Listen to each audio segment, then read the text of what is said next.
कि जब सुतनी बलम तर खटिया लगाए तब मारेला झुलुफिया।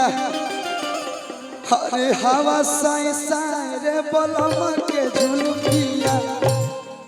हमारा धनु भैया के कंपनी के गाना है एमजीआर रिकॉर्ड्स के, बड़ी आजकल लोग पसंद करते रहे, ऐसे ही प्यार देते रहे लोग। हम चाहते नहीं आस्था जी और शालिनी जी दोनों लोग आ जाएंगे। चकिया के मेयर पवन सराफ जी की तरफ से बहुत सारा आशीर्वाद, मन से स्वागत अभिनंदन। जहाँ जाइए हमारे पवन भैया ही जाते हैं। बहुत बहुत धन्यवाद, आशीर्वाद प्यार बनल रहो। देखी 27 हाँ सोहर गवाता बबुआ के चाचा बड़का पापा बाबा लोग बा लोग मौसी लोग आई लोग तो और ही अच्छा लगी। बोला ली नो चंदनो भैया कहीं के देखो कैसन भाई बा, इतना सुनर सुनर साली बरा लिया दिल उस मंच पे। देखो नहीं कलाकार में ये फन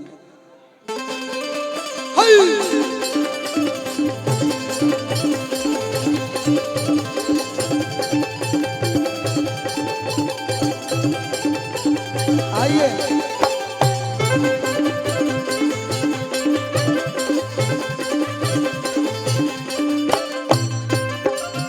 एक बार जोरदार ताली आस्था जी खातिर और शालिनी जी खातिर आप लोग जोरदार ताली बजा के स्वागत कर दो।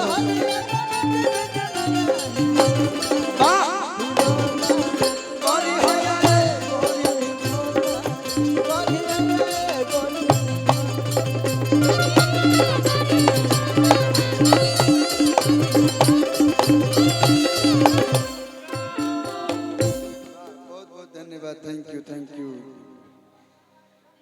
कि पतरे कमरिया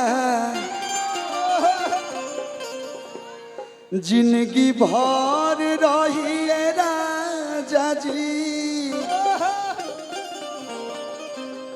भैया साथ ही गाना कोइली हमरा साथ अभी जोन कोइले बड़ी जोन एकरा पहले गईनी हां कि जब सुतनी बलम तर खटिया लगाए तब मारेला झुलुफिया।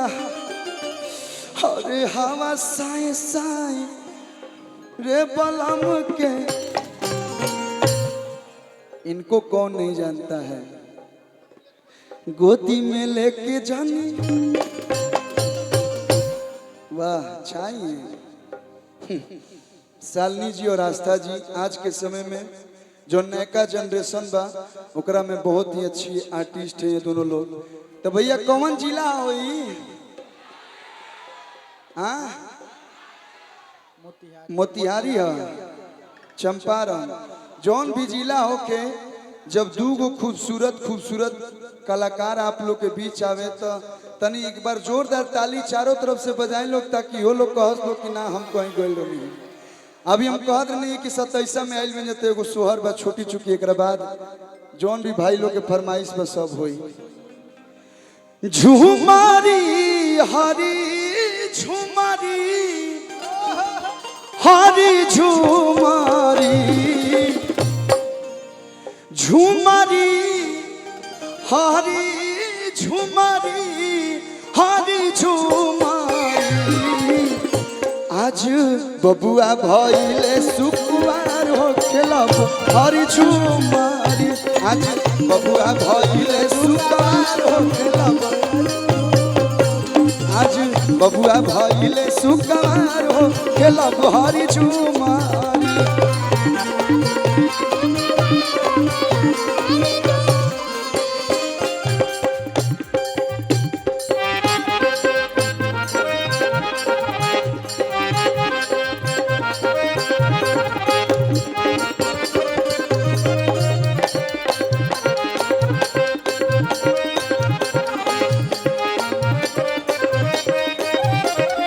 बार धनु भैया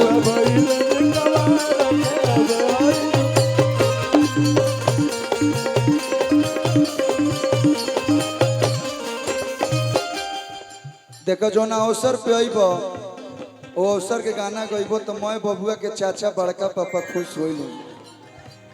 अरे बबुआ के बाबा अरे गोटी उड़ावो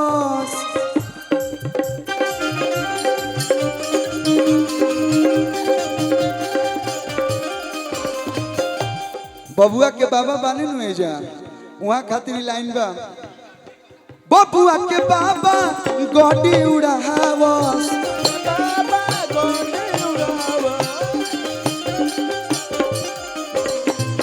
ये जो अभी उड़ रहा था ये पैसा नहीं है, ये प्यार है।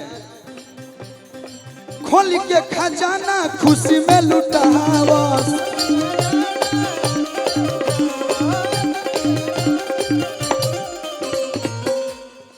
खूबे नु हवे दिलदार हो खेला बहरी झुमारी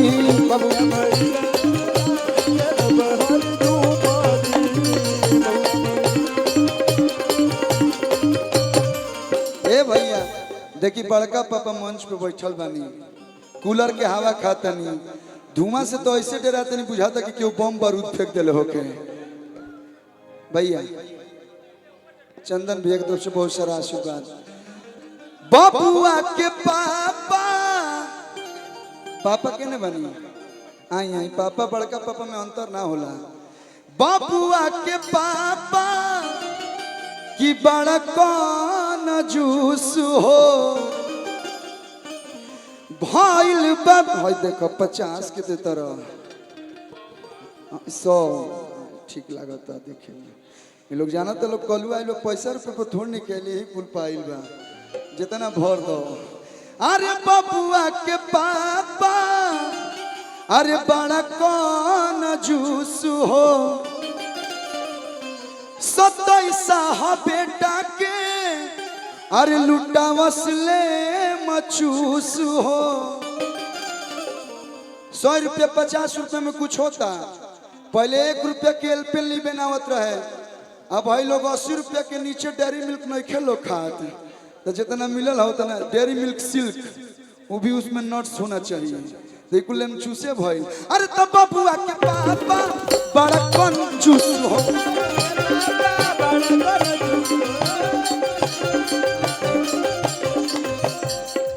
भाई का बेटा लुटा बसले मचूस हो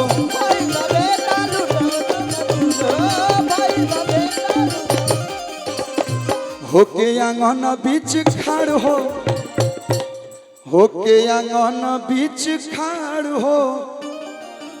ले लीजिए मौसी हैं आप भी आई हैं तो होके आंगन बीच खड़ हो खेला बहरी झूमा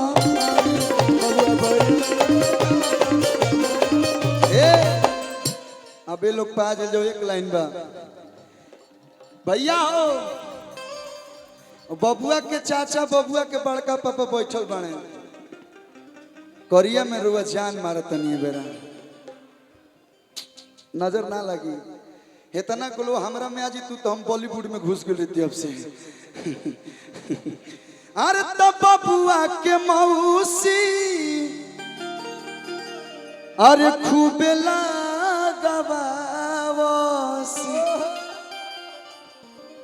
कि मैं भी कुछ इधर उधर का कुछ नहीं गाता हूँ बहुत साफ शरीफ गायक हूँ। अरे चानी पनुरानी के हर तेल जाता भैया हो आयो गोरेली सौरी के दुआर हो खेला बहरी चूमा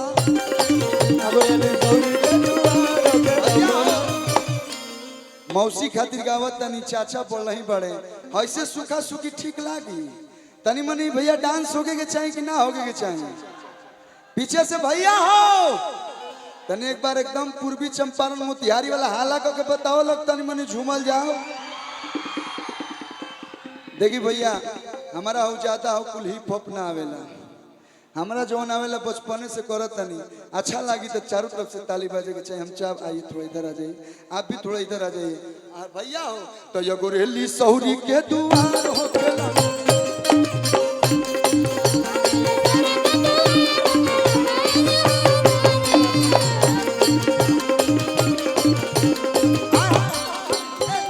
गोरेली सौरी के दुआर हो खेला बहारी झूमा अरे